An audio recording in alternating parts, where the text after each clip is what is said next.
Datorren azaroaren batean, Bizkaiko Foru Aldundiak abian jarriko du errepideen 2018-2019ko neguko plana.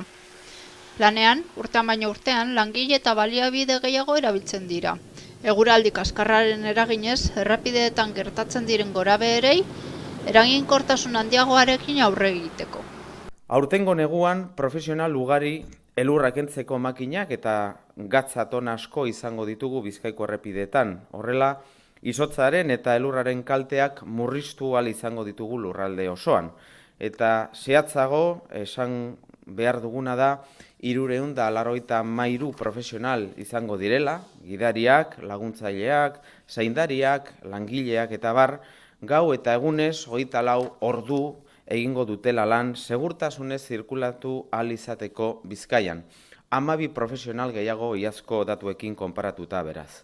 Elurra kentzeko 81 makina, igaz baino 5 makina gehiago, eta 9.725 tona gatz zilo eta metetan Bizkaia osoan. Aurtengo planean, hainbat hobekuntza sartu dira komunikazioetan eta operatiban.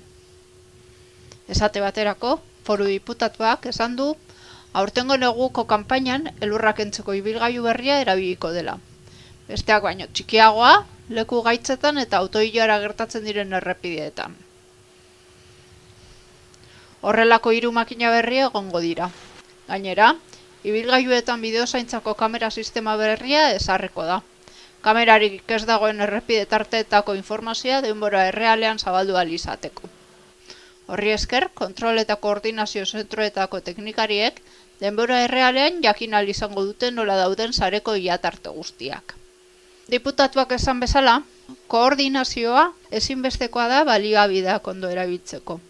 Errepideen neguko planak ardatz bi dauzka. Batetik, Bizkaiko Foru Aldundiko sailen arteko koordinazioa. Bestetik, Aldundiaren eta Bizkaiko udalen eta Eusko Jaurlaritzaren arteko koordinazioa.